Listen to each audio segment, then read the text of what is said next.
Ang programang ito ay rated SPG. Striktong patnubay at gabay ng magulang ang kailangan. Maaaring may masiselang tema, lengguwahe, karahasan, sexual, horror o droga na hindi angkop sa mga... Dumating nga itong si Zoe sa kinaroroonan dito ni Lolo Pepe. Kaya naman nagulat ito nung makita niya na duguan nga ito at walang malay. Agad naman nag-react itong si Zoe dito kay Moira. Nagalit ito kung bakit daw nila pinapahirapan ang kanyang lolo.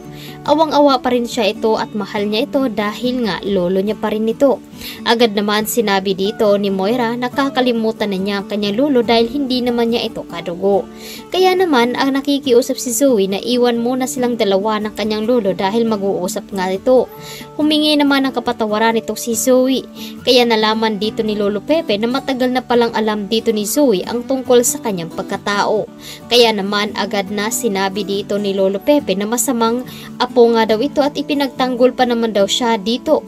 Ngunit hindi pa rin pala ito nagbabago at masama at kaugali rin pala ito ni Moira.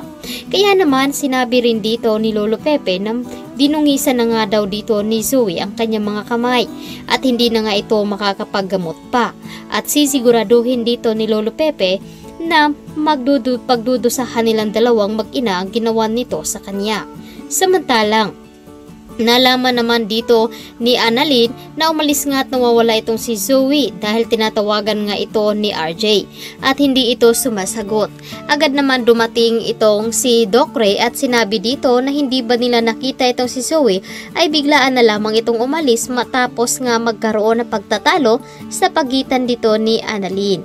At dahil dito ay nagdududa na itong si Giselle na baka nakonsensya nga itong si Zoe at hindi niya kinaya kaya umalis ito upang matigil ang pagpaimbestiga at pagdududa sa kanya. Agad naman inihatid ni Giselle at ni RJ itong si Annalyn sa East Ridge upang tulungan kumuha ng gamit at ihatid sa kanilang bahay. Sinabi naman dito ni Annalyn na malapit lamang daw ang bahay nila at hindi na kailangan siyang ihatid. Ngunit sinabi naman at natanaw dito ni Carlos. Lumapit nga ito at narinig dito ni Carlos na nawawala nga itong si Zoe. Bigla namang sumabat sa usapan nila itong si Carlos at nagalit nga ito dahil pinagbibintangan nga daw siya ang kanyang anak na itong si Annalyn at pati na rin si Giselle. Kaya nagdududa at nagtataka itong si Giselle kung bakit daw kinampihan dito ni Carlos itong si Zoe na hindi naman niya ito kaano-ano. At agad naman nagpaliwanag itong si Carlos na siya lang naman daw ang sinusumbungan at kinakausap ni Zoe noon dahil nga ay hindi naman niya makausap ang kanyang ama. Kaya nagalit itong si RJ dahil sinabihan rin dito ni Carlos na walang kwentang ama nga daw itong si Doc Tanyag. Kaya naman agad nagkainitan ng dalawa. Ngunit hindi pa rin tumitigil itong si Carlos at pinag-iinitan pa rin itong si Annalyn. Dahil nga sa pagdududa dito ni Annalyn, ngunit titigil lamang daw itong si Annalyn kung masasagot dito ni Zoe ang kanyang mga katanungan. Samantalang nakapasok naman itong si Harry at Regan sa bahay nila ni Lynette. Nagtataka nga ito at agad naman na pinigilan niya itong si Regan at Harry na wag munang umalis.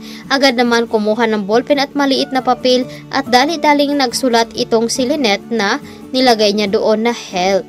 At nagtataka naman itong si Harry dahil may lakad pa nga daw ito at hindi na nga daw sila magtatagal doon. Ngunit tudupigil naman itong si Lynette dahil nga nagtatago lamang itong si Dax at ang isa pa nitong kasamahan. Kaya naman agad na pilit na pinipigilan ni Lynette itong si Regan. At tila nagtataka nga mga ito, pinakain niya muna ito ng cake at dessert.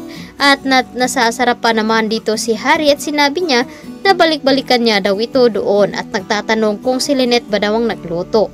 Ano nga ba ang mangyayari dito kay Lynette na ngayon ay paalis nga itong si Harry at Regan? Kaya ito ang dapat nating aabangan dito lamang sa Abot Kamay na Pangalan.